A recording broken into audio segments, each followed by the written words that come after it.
کی قوم باہر نکلی. ایک تاریخی فیصلہ پاکستان کی قوم نے دیا. جس طرح اس دن ووٹ پڑا تو تہائی اکثریت پاکستان تحریک انصاف کو حاصل ہوئی.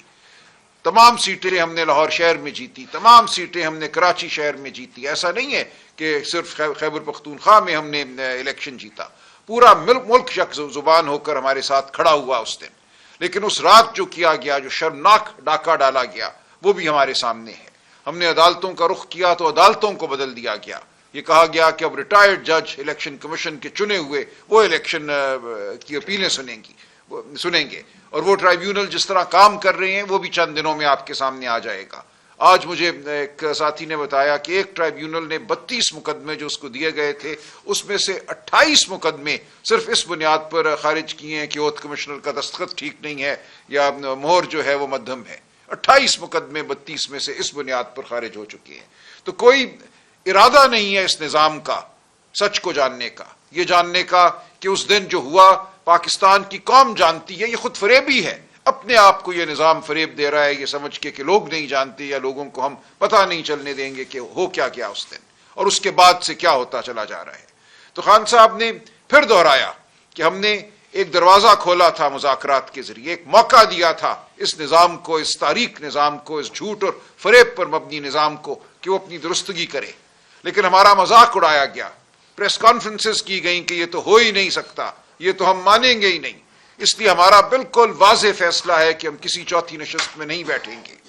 خان صاحب نے کہا کہ میری فی الفور ملاقات کرائی جائے مذاکراتی کمیٹی سے, ہم بیٹھ کر پھر فیصلہ کریں گے ہم نے کیا کرنا ہے. اور اس دوران اگر حکومت کی طرف سے الیکشن کمیشن اس کمیشن کے قیام کا اظہار ہوتا ہے, اعلان ہوتا ہے 9 مئی اور 26 نومبر کے حوالے سے, تو خان صاحب غور کر سکتے ہیں. لیکن یہ تبھی ممکن ہے کہ خان صاحب کے ساتھ مذاکراتی ٹیم کی میٹنگ ہو. اگر ایسا نہیں ہوتا تو کوئی امکان نہیں ہے کسی اور بات کا. خان صاحب کا فیصلہ بالکل واضح ہے اور دو ٹوک ہے. آج ہم نے خان صاحب کی جانب سے چیف جسٹس پاکستان اور سینئر جج کانسٹیٹیوشنل بینچ آف پاکستان کے نام 2 خطوط مرتب کیے ہیں. خان صاحب کو یہ آج ڈیالہ جیل میں پیش کیے گئے ان کے دستخط کے لیے. ہم ابھی منتظر ہیں کہ جیل سے دستخط شدہ یہ خطوط باہر آتے ہیں تو ان کو ارسال کر دیا جائے گا. لیکن اگر نہیں آتے تو ہم قوم کے نام ایک اوپن لیٹر کی شکل میں اس تمام مواد کو سامنے لائیں گے. یہ خط جو خان صاحب نے لکھا ہے ان کی تحریر پہ, ان کی ہدایت پہ جو تحریر ہوا ہے, اس میں یہ تمام معاملات بیان کر دیے گئے ہیں. اس میں یہ لکھ دیا گیا ہے تصویروں کے ساتھ, ثبوتوں کے ساتھ کہ 26 نومبر کو گولی چلی. کون کہتا ہے گولی نہیں چلی؟ یہ تمام تصویریں جو ہیں تمام دنیا کے سامنے آئیں گی. گولیوں کے نشان سامنے آئیں گے, پھٹی ہوئی جلد سامنے آئے گی, شہداء کو قبروں میں اتارا جا رہا ہے وہ سامنے آئے گا. یہ تمام مواد جو ہے اب پوری دنیا کے سامنے ہم رکھیں گے. ہمیں کوئی اس مواد کو روکنے کی ضرورت نہیں ہے, کوئی تعامل نہیں ہے اس حوالے سے. تو یہ سب کچھ ہم پاکستان کی عدلیہ کے جو اعلیٰ ترین عہدیداران ہیں ان کے سامنے رکھ رہے ہیں. یہ ہم پر قرض ہے, یہ خون ان بچوں کا ہم پہ قرض ہے جو یتیم ہو گئے, ان ماؤں کا جو رو رہی ہیں, جو پیٹ رہی ہیں, جن کے بچے اب ان کے پاس واپس نہیں آئیں گے. اس دن جو لوگ مضروب ہوئے, جن کو زخمی کیا گیا اور ہسپتالوں کو ہدایت کی گئی کہ ان کے ریکارڈ تلف کر دیے جائیں, وہ سب کچھ ہم قوم کے سامنے رکھیں گے اور دنیا کے سامنے رکھیں گے. کس طرح ہمارے لوگوں کو اغوا کیا جاتا ہے اور اغوا کرنے کے بعد کیا ان کی حالت ہوتی ہے. انتظار حسین پنجوتا کا معاملہ آپ کے سامنے, اسی طرح 20 معاملات اور ہیں جن کو آپ نے کور کیا ہے میڈیا میں, اور سینکڑوں ایسے ہیں جن کو آپ نے کور نہیں کیا. تو یہ تمام جو ہمارے اغوا شدگان ہیں, ابڈکٹیز ہیں, ان کا مقدمہ ہم قوم کے پاس لے کے جائیں گے, کیونکہ عدالتوں میں تو کچھ ہوتا نہیں. وہاں ہر ادارہ آ کے کہتا ہے کہ وہ شاید چلے گئے, کہیں سیر کرنے چلے گئے, شاید کسی نے دشمنی کی بنیاد پہ ان کو غائب کر دیا, جبکہ حقیقت ہم سب جانتے ہیں. تو یہ تمام باتیں ہم قوم کے سامنے بھی رکھیں گے, ہم پوری دنیا کے سامنے بھی رکھیں گے, اور ہم پیچھے ہٹنے والے نہیں ہیں اس اپنی اس جد و جہد سے. تو خان صاحب کا یہ پیغام آپ تک پہنچانا ضروری تھا میرے لیے. خان صاحب نے آج تنظیمی سطح پہ بھی کچھ فیصلے کیے ہیں.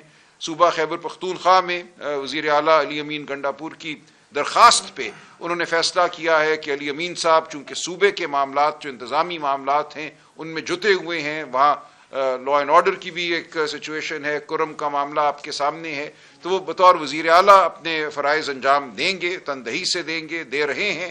اور خیبر پختونخوا صوبے میں پی ٹی آئی کی جو قیادت ہے وہ جنید اکبر صاحب کریں گے بطور صدر. ایک یہ ان کا آج فیصلہ ہے. دوسرا ہم انتظامی سطح پہ تبدیلیاں کریں گے. انتظامی سطح پہ پارٹی کو متحرک کرنے کے لیے عہدیداران بھی آئیں گے. کچھ ضلعوں میں کچھ علاقوں میں تبدیلیاں بھی ہوں گی. عالیہ حمزہ صاحبہ کو خان صاحب نے اہم ذمہ داری دی ہے, اس کا تعین بھی اور نوٹیفیکیشن ہم چند دنوں میں کر دیں گے. یہ بڑے معاملات تھے جو آپ کے سامنے رکھنا ضروری تھا, اور یہ مواد جو ہم نے پیش کیا ہے یہ میں چاہوں گا آپ سب کو مل جائے. ہم اس کی PDF بنا کر ہم اس کو ویب سائٹس پہ بھی ڈالیں گے جہاں سے یہ ڈاؤن لوڈ آپ کر سکیں گے, اس کو وہاں جا کر دیکھ بھی سکیں گے. یہ جو ایک مذاق بنا دیا گیا تھا کہ گولی نہیں چلی, یہ مذاق اب کوئی نہیں آئندہ کر سکے گا. تو ہم اس بارے میں بالکل واضح ہیں. یہ حقیقت ہم قوم کے سامنے رکھیں گے اور دہراتے رہیں گے. شبلی صاحب. شکریہ جی. بسم اللہ الرحمن الرحیم.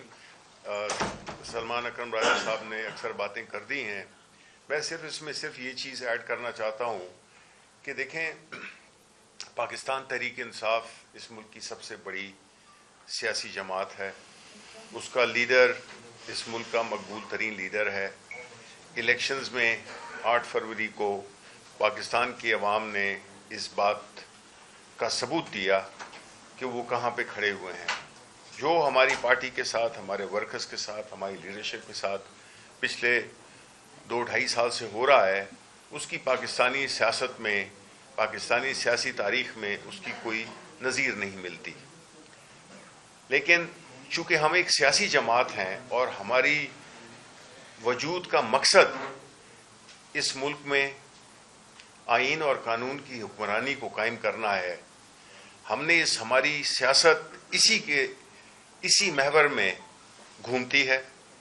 اور ہم جو بھی کر رہے ہیں, ہماری جو سیاسی جدوجہد ہے, اس میں ہم نے ماریں بھی کھائیں, شہادتیں بھی ہوئیں ہماری, اور ہر طرح کی ظلم و بربریت کا سامنا کیا.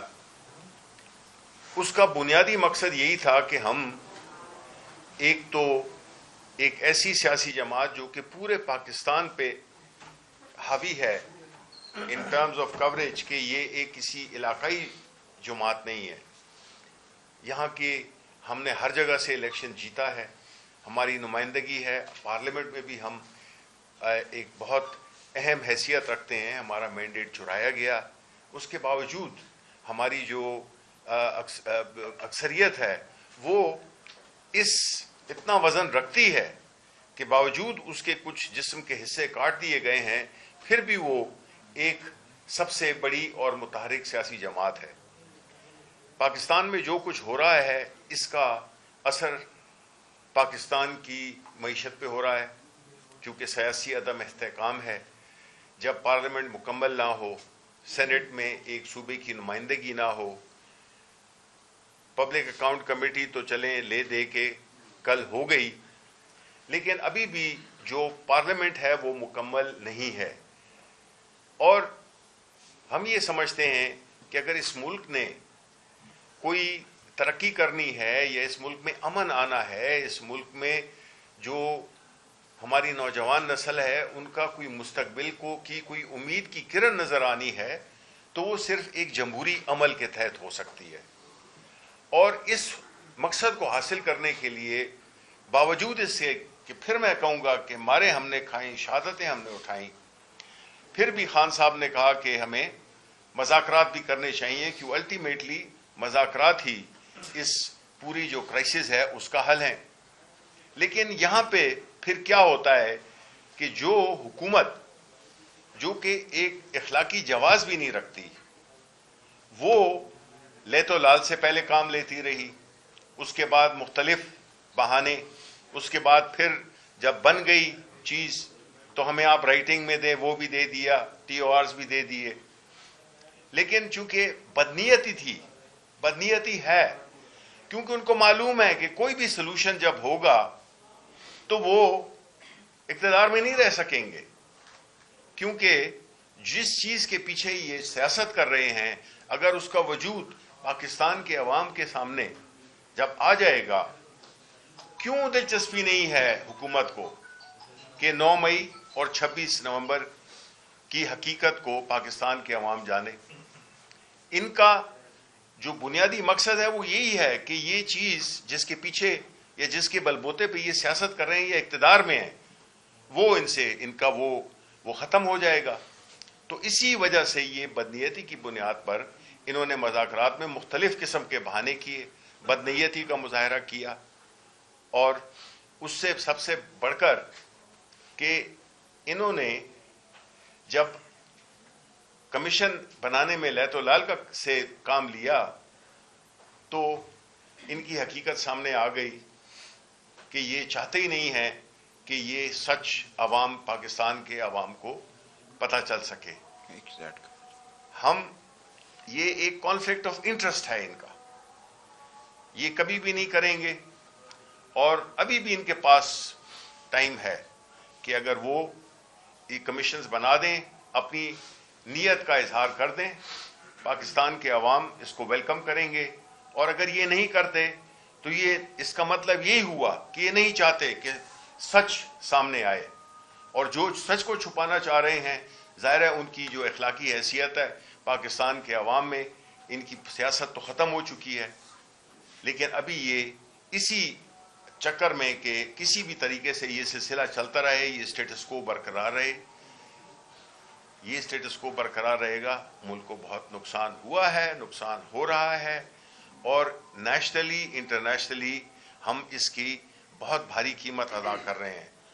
تو ابھی بھی ان کے پاس وقت ہے کہ اگر کچھ بھی ایک رمق بھی ہے اس کی, اس ملک کی لیے کوئی وہ رکھتے ہیں تو وہ اس سٹیٹس کو ختم کریں اور ایک ایسا ماحول کریٹ کریں جس سے کہ یہ ملک نارمل ہو سکے. کیونکہ نارمل نہیں ہوگا تو معاشی طور پہ, سماجی طور پہ, سیاسی طور پہ ہم کھڈے میں مزید دھنستے جائیں گے. بہت بہت